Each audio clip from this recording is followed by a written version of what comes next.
I cannot tell you how many times people have sat in front of me crying and apologizing for crying about something that happened to them was devastating. About, I can't believe, I'm so sorry. This shame people feel around having emotions. Hello, everyone. Welcome to Still We Heal, conversations the world needs now. We live in a world where people are carrying so much silently, often in fear, and yet real conversations about healing are still rare. This podcast exists to change that, because when we speak and people truly listen to one another, something begins to shift. This podcast is not about clinical explanations. It is about human connection, understanding, and healing. This is Still We Heal.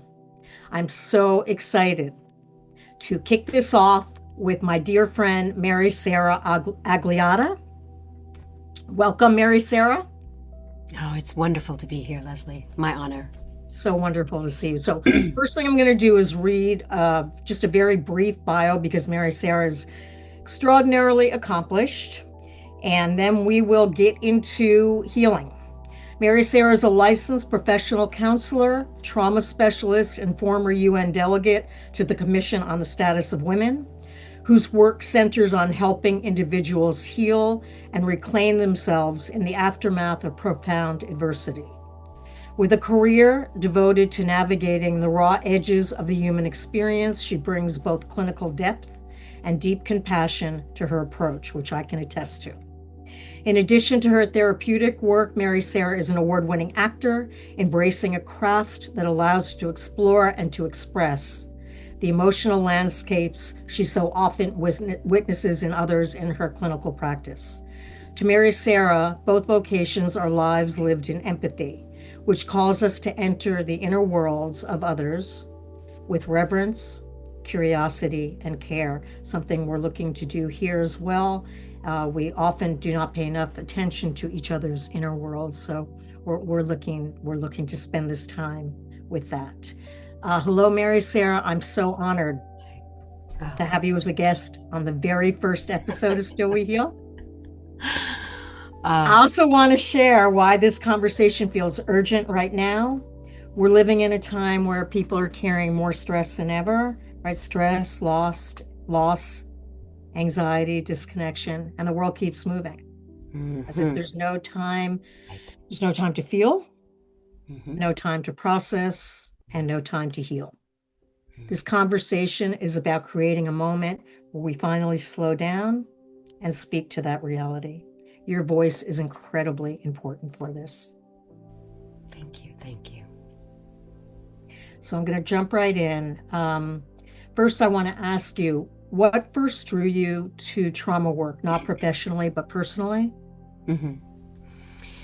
So I was reflecting on this question last night, and I was thinking about how, as a young person, I was able to sense some kind of deep disconnect in my family. And that was really even before the abuse began. But there was just profound detachment from feeling, from attunement, and from kind of even having an open space to feel anything. So I remember many times feeling disassociated, and like I was living in this dream world where it was very surreal, watching my family go about their lives and feeling like there was this inner place, this inner depth that wasn't even being touched or tapped, and yet I was going to it every day because I began to act and sing and dance at a very young age, and I really believed that this was the way I connected to what was real in the world, because everything around me felt so off and surreal. And then I've later come to see that as profound, like, emotional neglect, and it was, intergenerational. And so that sense of like not being seen or heard or even important in any way is a sign of emotional neglect that we can, that we say now is kind of the hotbed of where trauma begins. So it really drew me. So then I remember thinking the thought, very definitive thought, is I want to learn how to love. I want to learn how to love because I was so scared that I wouldn't be able to know how. And I also remember being stupefied by my parents' behavior and by the profound things that started to reveal themselves, and wondering why we do what we do. So those two things really drove me towards trauma work. Thank you for being so vulnerable and open about that. I think a lot of people can relate. You know, unfortunately, a lot of people, I can relate. A lot of people grew up in homes where feelings were not to be even expressed in any way at all, And, you know, the disassociation that occurs. So thank God you found something real, because some people don't. And that's the saving grace, right? Yeah, absolutely. To find a place that you can, to some degree, be real, right? And I just want to add that it's much larger than we can imagine, this amorphous silence in this void, because it really hollows out a self. It hollows out a person, and whether they mean anything. And it's a very far-reaching ambient abuse. You know, it's like that far-reaching neglect of emotion and feeling and attunement. So I just wanted to put a little addendum on that. For your deep and important expression of this. Yeah. So what is something about trauma that you think most people misunderstand? Okay. And love this question. That it's in the past. I think I get so many clients who are like, I should be over this by now. This happened 15 years ago. This happened when I was a child. So that myth that trauma exists in the past. So we say in this work, there is no such thing as the past. And because it's alive if it's alive in the body, it's in the present. And it is alive in the body. Because we are incredibly made and we record everything in our cellular memory, in our nervous system, in our first brain, our gut, and later in our whole peripheral and central nervous system. It all alters. So it's not in the past. It's in your body. And I think I hope that helps people not feel so much shame and guilt, which is the overriding emotions people come to work, to trauma work with, their feelings of being bad and being ashamed and feeling guilty. Yeah, I mean, I think a lot of people who've experienced a lot of trauma, people are saying, get over it already, just get over it already. And your explanation about how it lives in the body and the cells and everything is so important for people to hear, for people who haven't experienced that or somehow repressed it so deeply. Yes. That they're defending against it. That they'll judge and blame and shame. Yes. So that's such an important distinction. Thank you. And I just want to add one thing that's really key, is that when trauma work, we work from the bottom up, never the top down. So I want to disabuse people of believing that our mental capacities can surmount it. It's our intellect can rationalize it. It tries so hard, but it actually doesn't ever heal us. So that's the only other piece I wanted to say. Yeah. Thank you. You're welcome. Yeah. So when people hear the word trauma, they often think of extreme events. Right. How do you define trauma in a way, especially these days, right, that people might recognize in their own lives? Well, it reminds me of this thought of, I can get very tangential, so reel me in, because it reminds me of a baby, and I have a 1-year-old grandson, and it reminds me of how raw they are, how they take in information, and how the reality is like, we actually are very emotional by nature. And I think that I'm recenter me. I'm sorry. At the end of the question, I feel like I was getting to no. Please. How do you define trauma in a way people might recognize in their lives? And I know a lot of people maybe who didn't experience that much trauma are now experiencing it. with the Right. war and with events. Absolutely. Yeah. Right. So this kind of ambient vicarious trauma too, it's like what we say is when things impact us that we are not able to process. And so the traditional definition is when something happens that overrides the system's ability to cope with it and deal with it. However, I think that even being slighted, even being yelled at, when somebody's in front of you in the grocery store and they turn around and it registers at an emotional level. So even these small little things register. So I guess what I'm trying to say is trauma is just whatever impacts us that gets in and maybe alters our reality and our sense of self and our sense of resilience and connection. So it can be small things and it can be big things. Yeah, absolutely. And people who have a lot of social anxiety. Oh, absolutely. Yeah, I mean, just every interaction is traumatic for people who Absolutely. experience that. Yeah. And the nervous system, and Mm-hmm. yeah. So what is trauma? This might be a little abstract, so tell me if it is. What does it actually look like in everyday behavior? Contraction, and people having a very hard time accessing any sense of self. And it actually is this, when I know this sounds like an obtuse big picture, but it's actually not difficulty making decisions, difficulty feeling motivated, difficulty even believing that a dream matters or something they want matters, or that their own decisions can have impact. It's such a contraction of agency. So like not being able to kind of feel your impact in the world in any way. That's what I find the most is. Yeah. And why would you say, what is it about trauma that is so contracting and that's so obliterating of a person's self? Yeah, because it denies the real human, which is an emotionally highly sensitive. I don't believe that only some people are sensitive. I think we all are highly sensitive, and it denies what we're born with. It denies that hypersensitive emotional being that we come into the world as. It tries to shut it down. Yeah.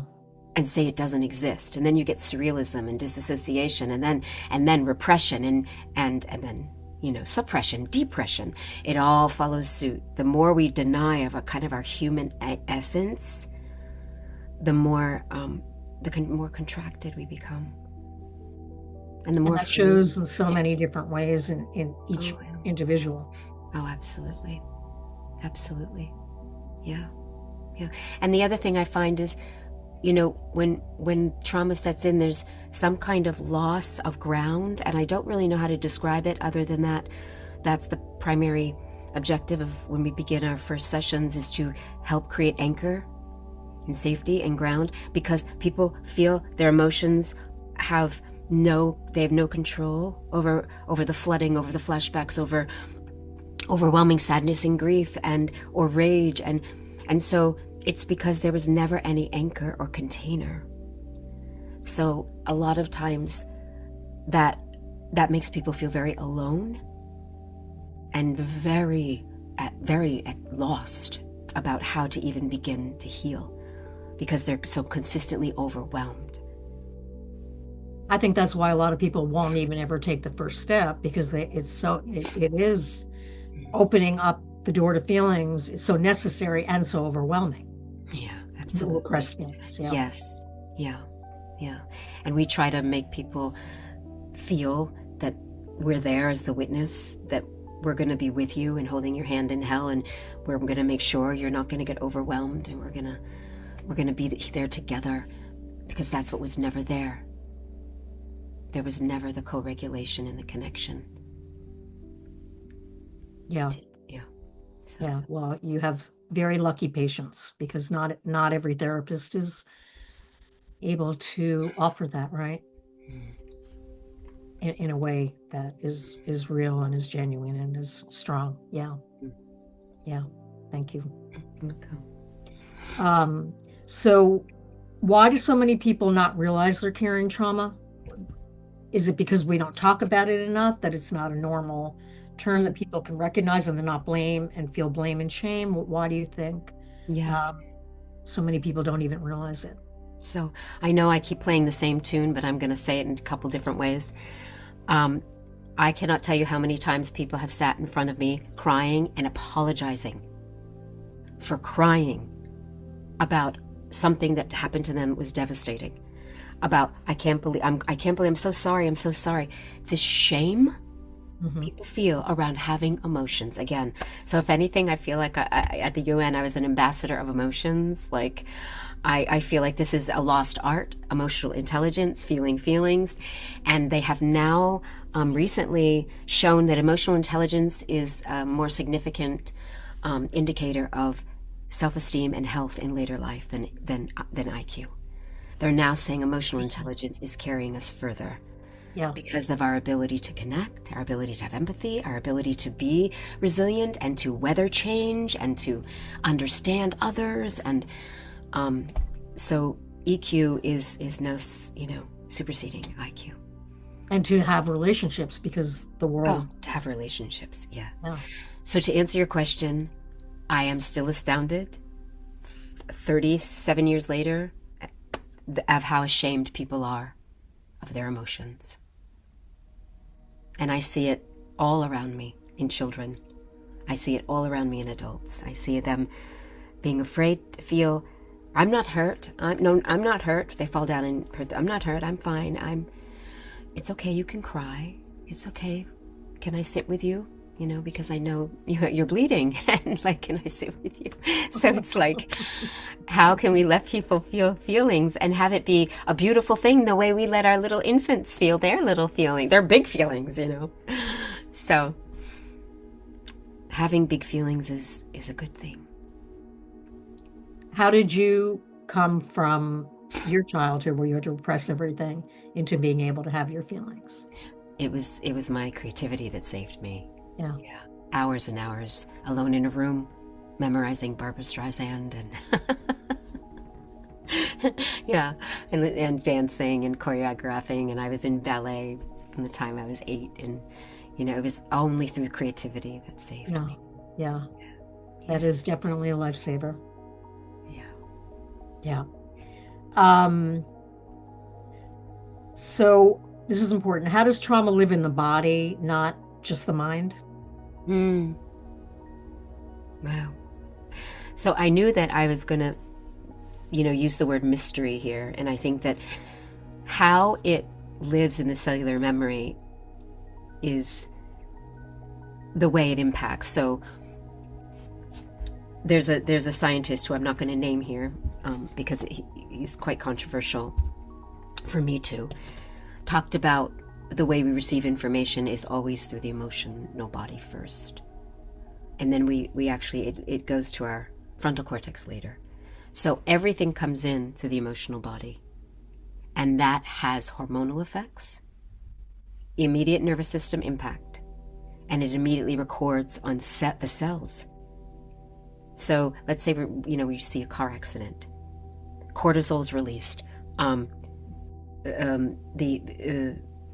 The shutdown of the digestive system, that we go into immediate responses that from the impact emotionally, and our body then prepares for what it thinks it's going to have to deal with. It stays there.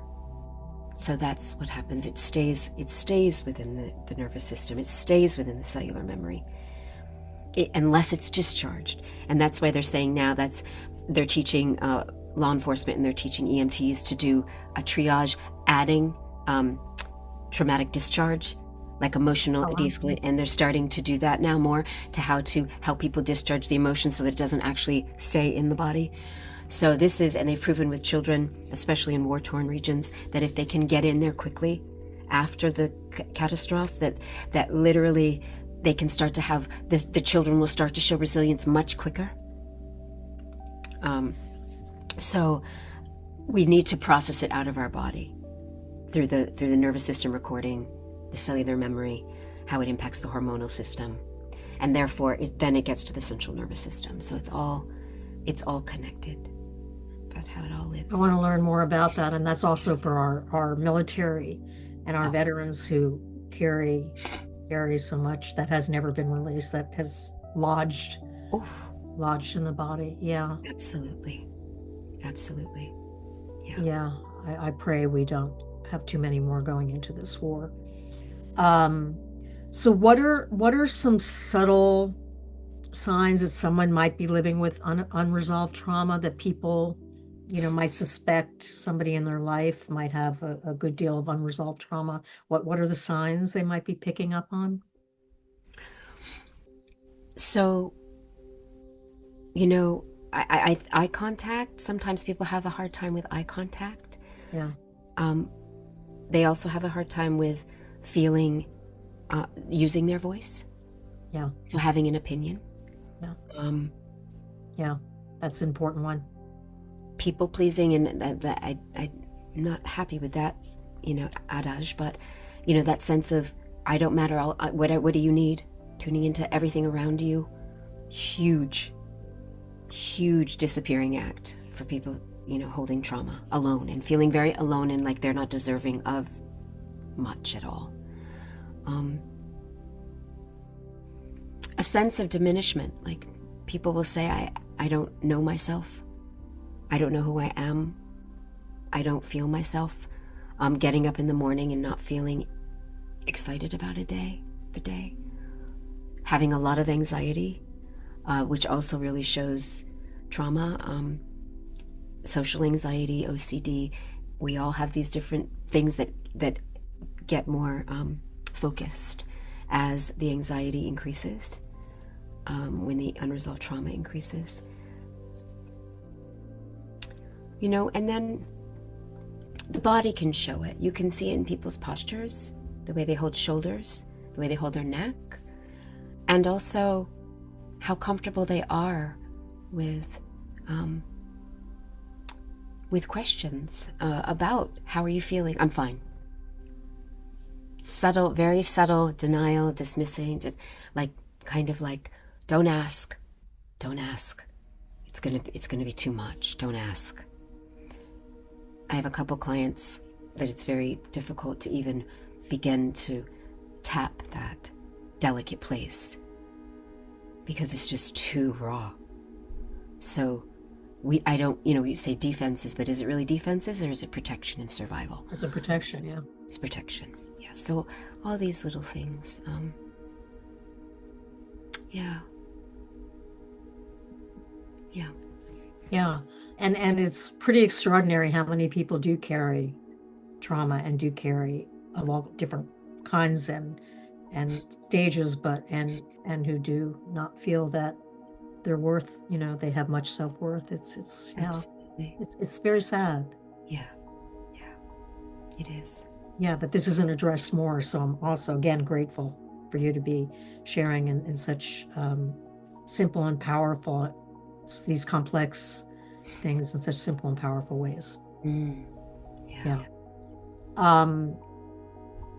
So why do you think people feel stuck even when they want to move forward and they're just stuck?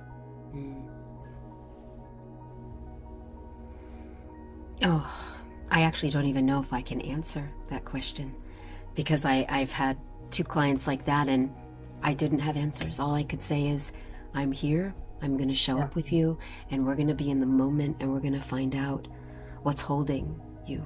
Because many times it's protection. Yeah. Many times it's absolute protection and no trust on the outside, because it's all been shattered. So I have to earn the trust. I have to earn the moments. And then it moves just when sometimes you want to be like, oh no, it's not going to move. It moves. It's that being present to what is, this radical acceptance. I'm very big on that radical acceptance. Even when people are angry, even when people are angry at themselves and maybe even angry at me, that I should be helping them move through this. And yet we can't find that magic key. And I do want to say this, light bulb, a pivotal emotion for all trauma is getting in touch with anger. And if anything moves the needle to get people unstuck, getting angry, finally feeling your anger, finally contacting your anger.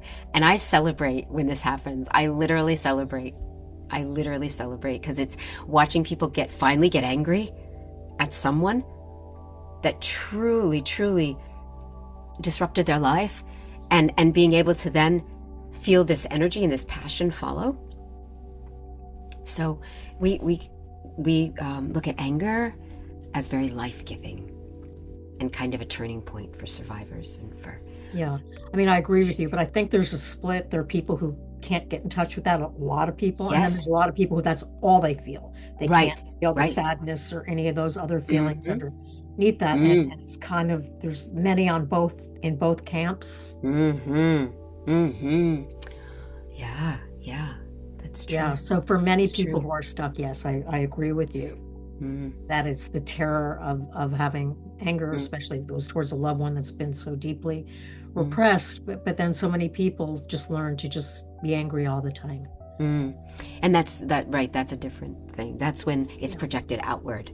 When I'm talking the anger, but I'm absolutely in agreement with you. What I'm talking about is more like when they finally get in touch with something that they haven't been able to, and it turns the table. But that what you're talking about is that perseveration on anger and the projection outward of it. But I think also if people can get in touch, people who are trapped in their anger can get in touch with their sadness and the other feelings, that too creates a way for them to get unstuck. I mean, these things we're talking about are very, very complex. So absolutely. And each person has their own way that they've managed to survive. Yeah. Getting in touch with any emotion, I always feel moves something forward. Because I use the word emotion as emoting, so it's like it's movement-based. It's motion. It's always going to... No emotion is wasted. I feel like it's always going to move something in the body. It's always going to move something. Yeah. So why do we repeat patterns that hurt us? So I was just thinking about this. I was in a seminar a couple of weeks ago about that hard swallow of like things that are familiar, that also feel like home, yet they could be highly destructive. But they actually are wired in as familiar. They're wired in as like, this is what feels right. And so I find that in a lot of narcissistic abuse, which is what I'm primarily focusing on right now, is that sense of like, but this feels so familiar. This feels so good, but it's so bad. So I think that there's this sense of not knowing how to operate different in your repertoire, in relationship, until you begin to be able to feel what's truly happening in the relationships. And then I say that the awareness then brings the choice. So once we become aware of these patterns, even if they're destructive or hurtful, once we become aware, then we start to have choice. Then we start to have a sense of like, do you want this or do you not want this? How would you like to change it? And that can be a very long, hard road of continually repeating the hurt, right? Because like you said, it's hardwired. And so especially for people who've been abused as children, it's hardwired to seek that and to find that, and for that to feel, because as children we can't not think we're loved. We can't survive. Exactly. So we have to do all kinds of things in our minds. Absolutely. Yes. And please weigh in. Because you're magnificent. So yes, absolutely. It is tricky. It's like we call it entrainment in polyvagal work, where you're retraining the brain. You're retraining the whole we're retraining everything when we're trying to do new patterns. So I don't know much about polyvagal. Can you share more about that? So polyvagal was Stephen Porges's baby, about how our nervous system reacts to threat. And so we all know fight flight, That's what we've been familiar with for years, which is kind of like that response of like, I'm gonna fight back, or I'm gonna run because this person's going to attack me, or this event is going to be harmful.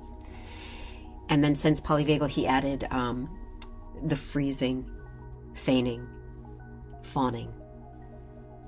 And and then there's a fugue, which is like above flight. So all of these are protective.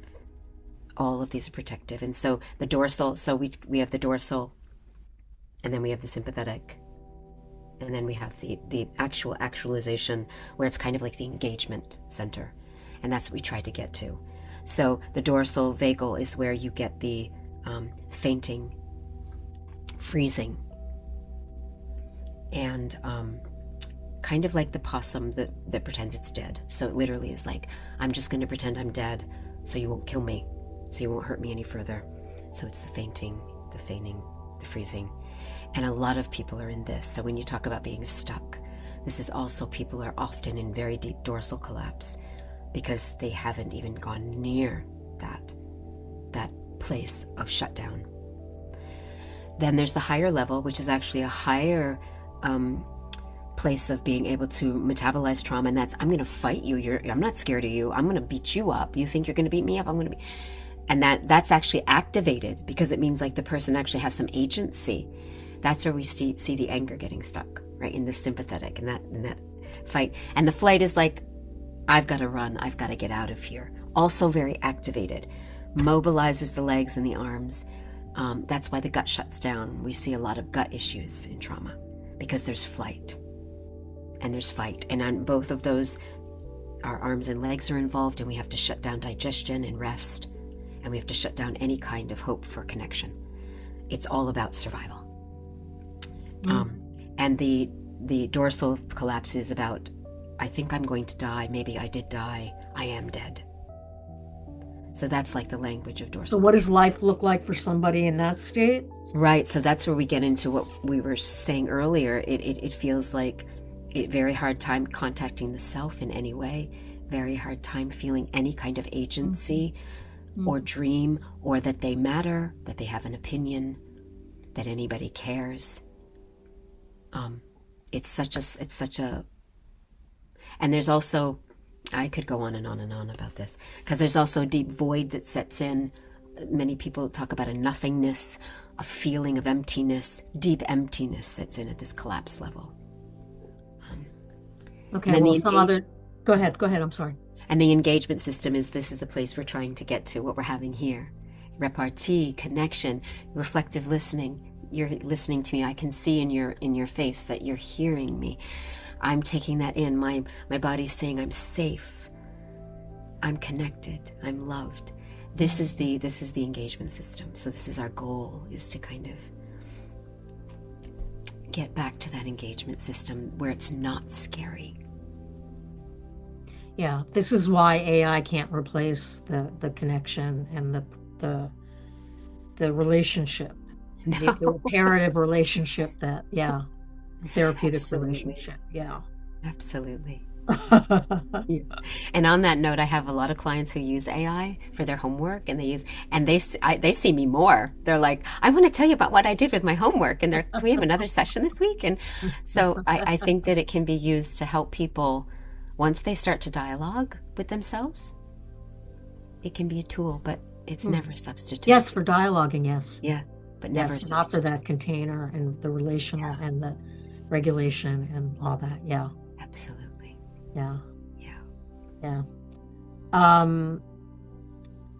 So what does healing from trauma actually look like? Not in theory, but in real life? Oh, I love this.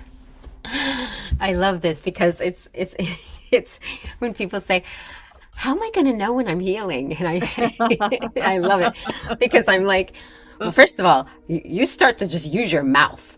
Like I say, people just start to say things. They're like, did I just say that? Or like they're like, I signed up for skydiving, and literally, this is true.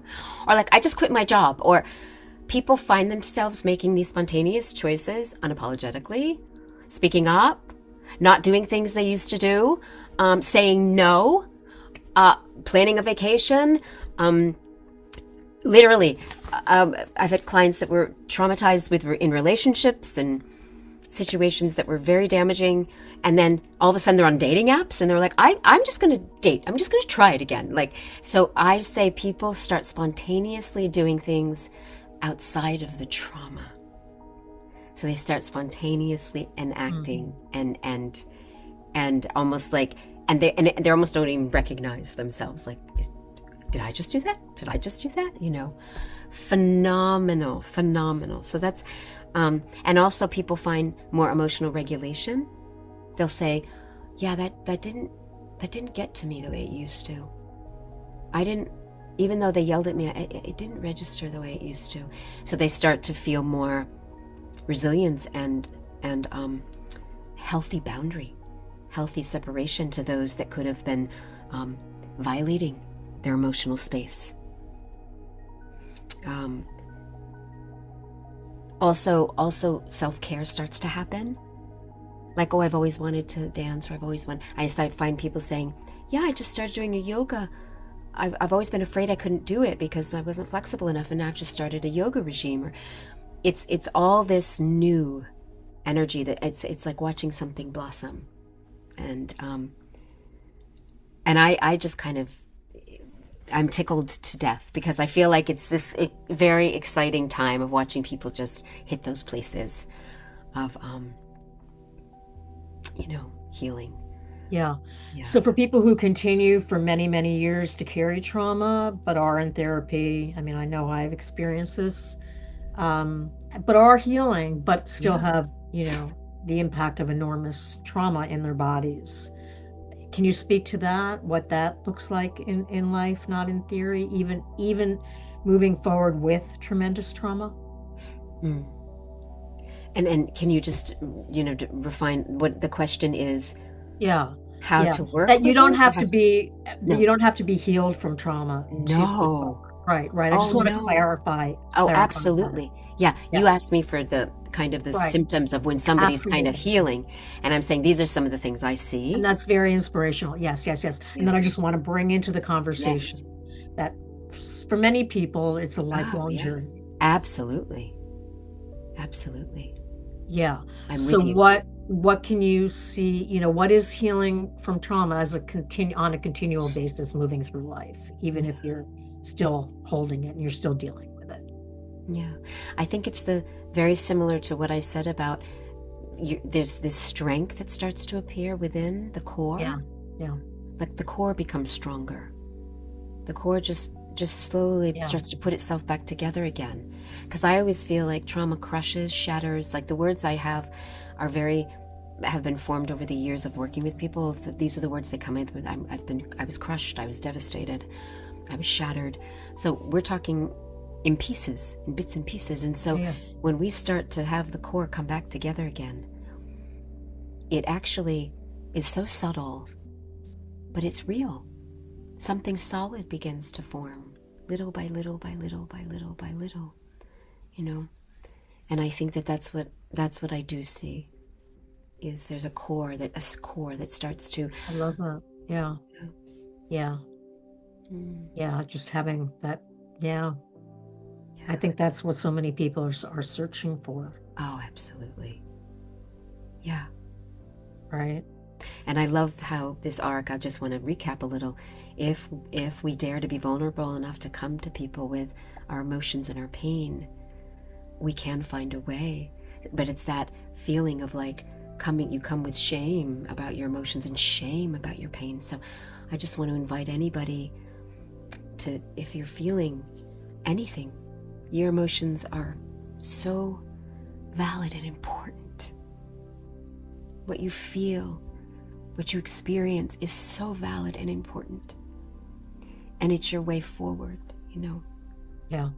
I mean, the problem I'm also with shame, so many people are so self-critical and battering and hate themselves for the way they feel, even if it's completely justified under the circumstances, more than justified. They just rip themselves apart around emotions they don't think they should be having or they've learned not to have. It's a battlefield. Something you said was, brilliantly about, we can't believe that our parents don't love us. You said that earlier, and I want to bring that back to what you just said about Gabor Mate. He brought up something, who's a trauma specialist.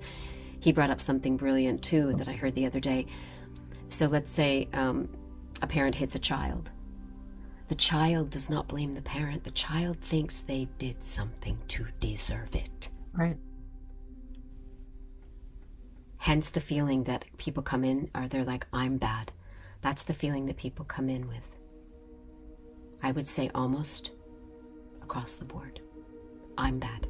Yeah, yeah. And it's what you said, like, we can't believe that we could, that they wouldn't love us. And then slowly we might begin to see there's something wrong. But that core belief, somehow the body thinks, I literally deserve this, and that, to me, I can't answer why, but that is the mystery of internalized rejection. Yeah. And then they also don't feel they're good enough to be loved, so they are desperately just trying to be loved and get love and do whatever people-pleasing starts or whatever they possibly can to be loved, because it's their fault they're not loved. Yeah. Right. Absolutely. Yeah. Yeah. And so, like you were saying, when you were a child, you wanted to learn love because that's the greatest gift. Genuine love is the greatest gift you can give to a child, right? Mm. Children who are really loved, you can see it. You can see them, right? Yeah. Confidence. Yeah. Oh yeah. Oh yeah. Unapologetic authenticity. Yeah. Just that I'm here. Just that, like, I'm here. Yeah. And so it's not always an event. It can even just be that somehow, because of the parents' own problems or whatever, they don't have the capacity to love, absolutely, or to feel love for the child, and the child knew that. So that's a huge trauma. Yeah. Yeah. And there's that early, so when Stephen Porges talks about the co-regulation, we mother, child, father, child, caregiver, child, whatever, that's the first time we're attuning. So imagine that doesn't happen. Yeah. So the child literally doesn't ever feel reflected as a being. So it's like, do I exist? Like, that's what happens afterwards. Yes. That feeling of dissociation. Do I exist? Because there's never reflection. So that early bonding is so important.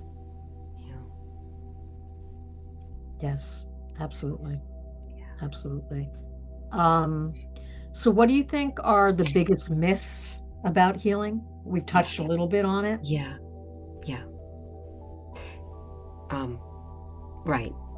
The biggest myths about healing is that, sorry, I'm just stumped because I know I had said it before, and I just wanted These to. These are hard questions, Mary. Yeah.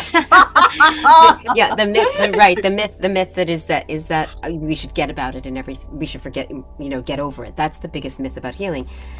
The other myth about healing is that it can happen quickly, and I just, I do want to bring that into the picture. Although I will say that it's not always protracted to the point where people are completely non-functional. Like I think the important thing is to begin, and then to dare to believe that you can heal.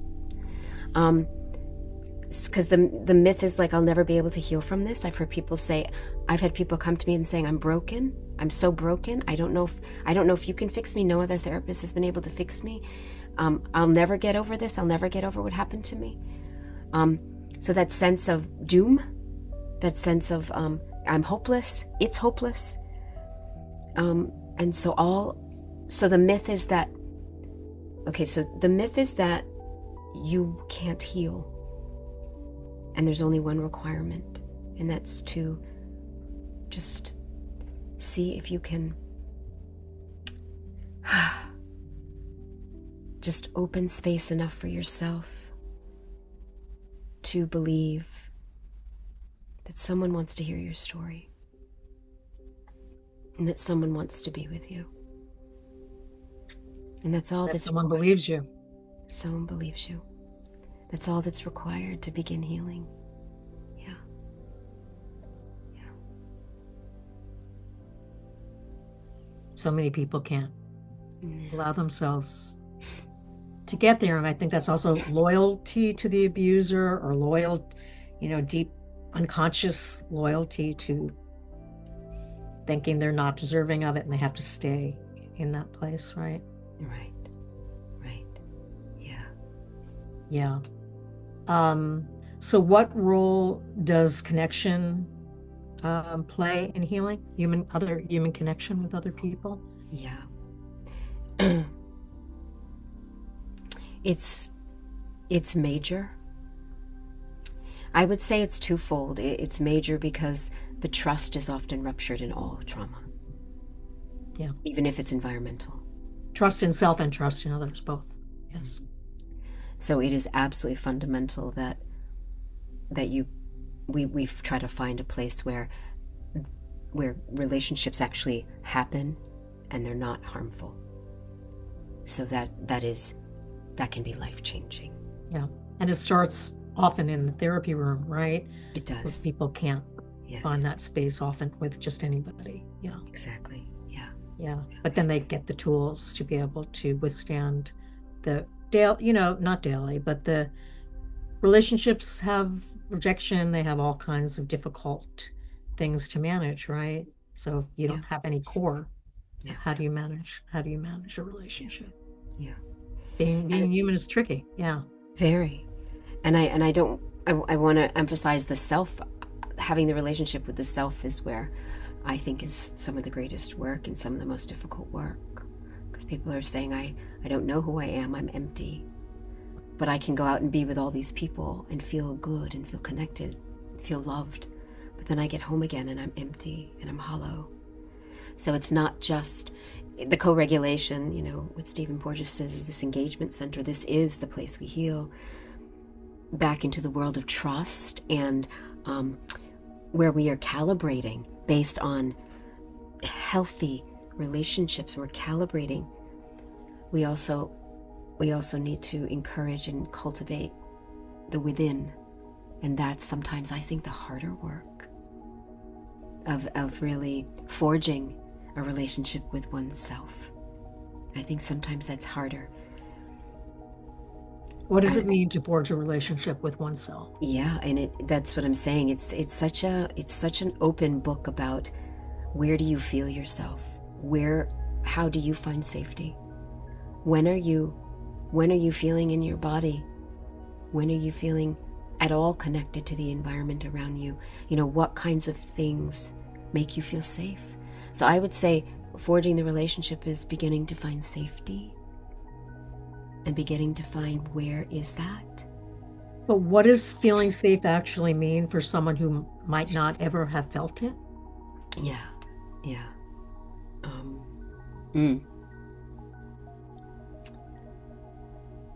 So feeling safe. I'm not saying this is a question that can really I don't even, all that I know is not being activated. Feeling safe is often a place of rest and repose. So this rest and digest, which is the healthy vagus nerve, the repose, rest, digest, it's convivial.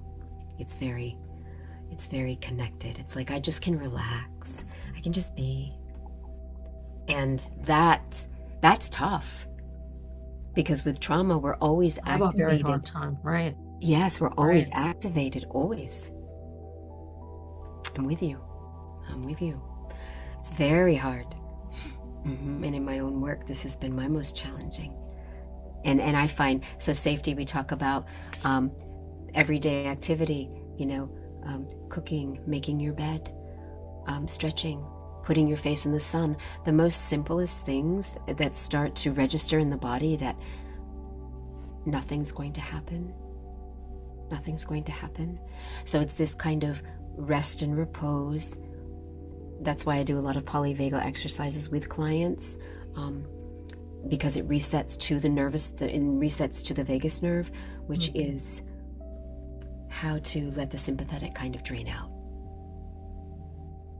and not be in a state of activation all the time. So that's the best I can do with that answer. Yeah.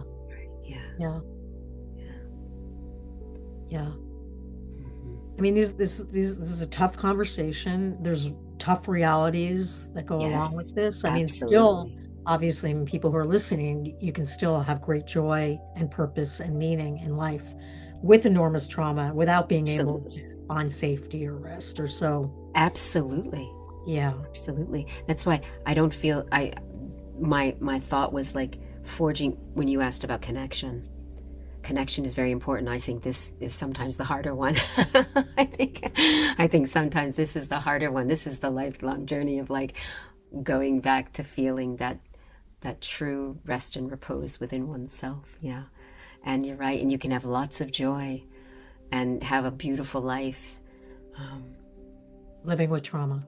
Yes, you can. Yeah. Absolutely. Yeah. So I have two more questions. What would you say to someone who feels too far gone? I think you Mm, might have already answered yeah. that when you Yeah. talked about the place to start. Yeah. Yeah. They will when Why they might literally. someone feel too far gone? What do you think? We can Mm, dialogue, but what do you think might be happening? yeah. Yeah. I mean, it'll Either be they different can't. for each person, right? It's But so yeah. different. Either they can't stop their self-destructive feelings, or they can't stop repeating patterns, or their emotions literally are ravaging them. Those are Yeah. the three things I can think of. Yeah. Somebody who came in suicidal, actively suicidal, and the other person was inconsolable for days and days and days, unable to find any ground within her. And the other person just felt dead. They felt like they died, like a long time ago. So all I do is just sit. We just sit week after week until we find containers. I do have a lot of like somatic tools and things, and And you've but taken great pains to learn to be able to offer this very comprehensive yeah, wisdom and practice to people. So, yeah. and thank you for being an incredible inspiration. Mm. For people who are listening, I don't want to like wrap this up with a cherry on top and make this Mm-mm. all happy because Mm-mm. trauma is incredibly difficult. We don't want to minimize, right? We don't want to minimize anything Right. about what we carry, how difficult it is. So thank you for this conversation. What we want to offer people is for them to know they're not alone. Absolutely. So many people are carrying all different kinds Oh yes. of trauma, right? And Absolutely. very often you really can't even tell. And your voice, Mary Sarah, is so important.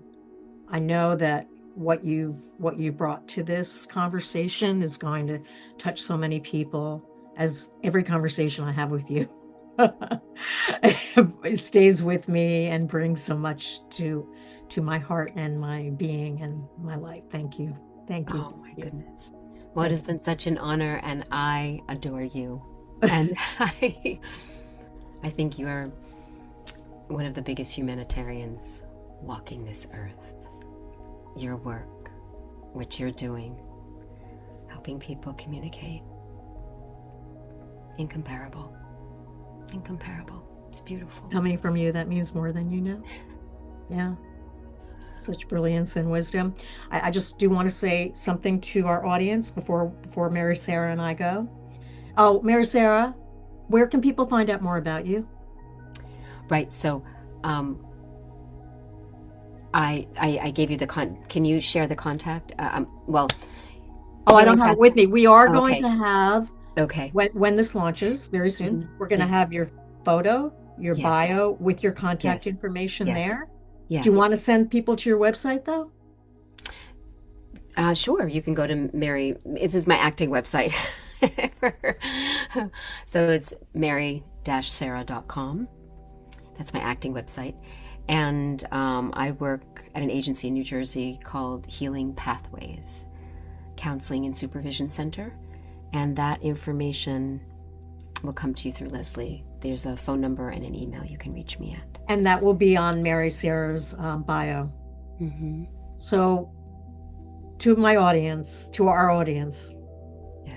if something in this conversation stayed with you, don't rush past it. Don't just rush past it. Stay with it. because healing does not happen all at once, as we've been sharing. And wherever you are in your journey, believe, believe, believe, still we heal, still we can heal. Still we heal. Don't ever give up hope. If Absolutely. you're here for a reason. Absolutely. So sending love and blessings to everybody, and